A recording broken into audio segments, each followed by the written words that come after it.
ರಾಜ್ಯದಲ್ಲಿ ಭೀಕರ ಬರಗಾಲದ ಬಗ್ಗೆ ಈಗಾಗಲೇ ಬಿಜೆಪಿ ಒಂದು ಅಧ್ಯಯನದ ವರದಿಯನ್ನು ಕೂಡ ಕೊಟ್ಟಿದ್ದಾರೆ. ನಾನು ಕೂಡ ಹೋಗಿದ್ದೆ, ಅಧ್ಯಕ್ಷರು ಕೂಡ ಒಂದು ಟೀಮ್ ಮಾಡಿಕೊಂಡು ನಾವೆಲ್ಲ ಪ್ರವಾಸ ಮಾಡಿದ್ರಿ. ರೈತರು ಸಂಕಷ್ಟದಲ್ಲಿದ್ದಾರೆ. ಒಂದು ಕಡೆ ಕಾವೇರಿ ವಿಚಾರವಾಗಿ ಈ ಸರ್ಕಾರ ತಪ್ಪು ನಡೆಯಿಂದ ಸರಿಯಾಗಿ ವಾದ ಮಾಡದೆ ಕಾವೇರಿ ಜಲಾಯನ ಪ್ರದೇಶದಲ್ಲಿ ಹಳೆ ಮೈಸೂರು ಭಾಗದಲ್ಲಿ ಬೆಳೆನೇ ಬೆಳೆಯೋಕ್ಕಾಗದೇ ಇರೋವಂಥ ಪರಿಸ್ಥಿತಿ. ಇನ್ನು ಉತ್ತರ ಕರ್ನಾಟಕದ ಭಾಗದಲ್ಲಿ ಮಳೆ ಕಡಿಮೆ ಆಗಿ ಮಧ್ಯ ಕರ್ನಾಟಕದ ಭಾಗದಲ್ಲಿ ಪೂರ್ತಿ ಬರಗಾಲ. ರೈತರು ಸಂಕಷ್ಟದಲ್ಲಿದ್ದಾರೆ. ಆದರೆ ರಾಜ್ಯ ಸರ್ಕಾರ ಇದುವರೆಗೂ ಒಂದೇ ಒಂದು ನಯಾ ಪೈಸೆನೂ ಬಿಡುಗಡೆ ಮಾಡದೆ ರೈತರಿಗೆ ದ್ರೋಹ ಬೈತಾ ಇದೆ. ಇನ್ನು ಬರಗಾಲ ಅಂತ ಘೋಷಣೆ ಮಾಡಿಲ್ಲ. ನಾಳೆ ಏನೋ ವರದಿ ಏನೋ ಬರಗಾಲದ ಬಗ್ಗೆ ನಾಳೆ ಪರಮೇಶ್ವರ್ ಅವರು ಸ್ಟೇಟ್ಮೆಂಟ್ ಕೊಡೋರಿದ್ದಾರೆ. ನಾಳೆ ಯಾವ ಪುರುಷಾರ್ಥಕ್ಕೆ ಸ್ಟೇಟ್ಮೆಂಟ್ ಕೊಡ್ತೀರಾ? ನೀವು ಬರಗಾಲನ ಅಂತಾನೆ ಘೋಷಣೆ ಮಾಡ್ದಿರಾ ಸ್ಟೇಟ್ಮೆಂಟ್ ಮಾಡಿ ಏನು ಉಪಯೋಗ? ಅದರಿಂದ ಸ್ಟೇಟ್ಮೆಂಟ್ ಮಾಡಿದ್ರೆ ನೀವೇನು ಹಣ ಬಿಡುಗಡೆ ಮಾಡಿದ್ದೀರಾ?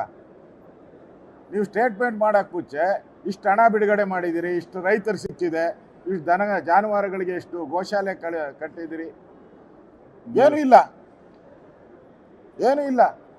ಬರೀ ಸ್ಟೇಟ್ಮೆಂಟಲ್ಲೇ ಸರ್ಕಾರ ನಡೆಸ್ತಾ ಇದ್ದಾರೆ ಇವರು. ನಾವು ವಿಧಾನಸಭೆ ಒಳಗಡೆನೆ ಇದನ್ನು ಚರ್ಚೆ ಮಾಡಬೇಕು ಅಂತ ನಾವು JDS ಅವ್ರ ಜೊತೆನೂ ಕೂಡ ಮಾತುಕತೆ ಮಾಡಿದ್ದೀರಿ.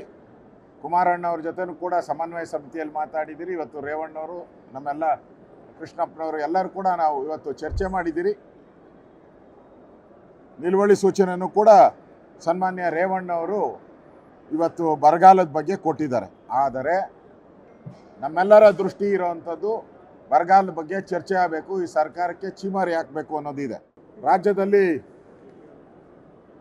ಭೀಕರ ಬರಗಾಲದ ಬಗ್ಗೆ ಈಗಾಗಲೇ ಬಿಜೆಪಿ ಒಂದು ಅಧ್ಯಯನದ ವರದಿಯನ್ನು ಕೂಡ ಕೊಟ್ಟಿದ್ದಾರೆ. ನಾನು ಕೂಡ ಹೋಗಿದ್ದೆ, ಅಧ್ಯಕ್ಷರು ಕೂಡ ಒಂದು ಟೀಮ್ ಮಾಡಿಕೊಂಡು ನಾವೆಲ್ಲ ಪ್ರವಾಸ ಮಾಡಿದ್ರಿ. ರೈತರು ಸಂಕಷ್ಟದಲ್ಲಿದ್ದಾರೆ.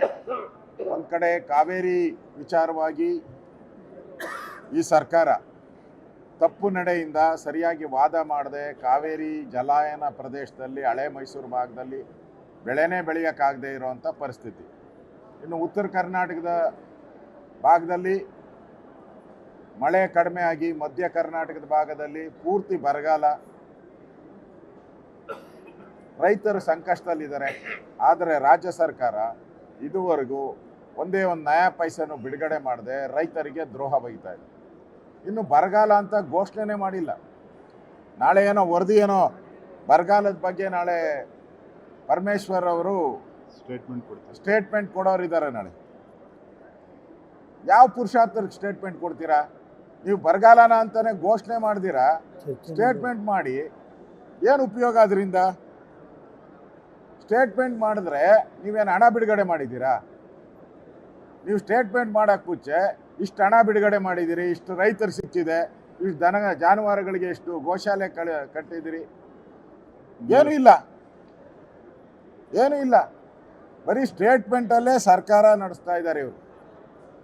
ನಾವು ವಿಧಾನಸಭೆ ಒಳಗಡೆನೆ ಇದನ್ನು ಚರ್ಚೆ ಮಾಡಬೇಕು ಅಂತ ನಾವು JDS ಅವ್ರ ಜೊತೆನೂ ಕೂಡ ಮಾತುಕತೆ ಮಾಡಿದ್ದೀರಿ.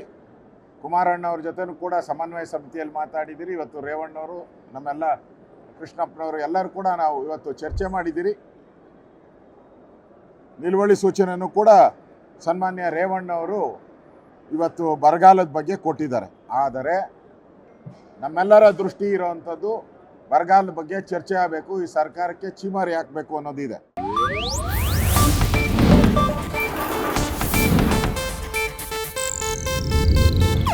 ಇದು ಏಷ್ಯಾನೆಟ್ ನ್ಯೂಸ್ ನೆಟ್ವರ್ಕ್ ಪ್ರಸ್ತುತಿ.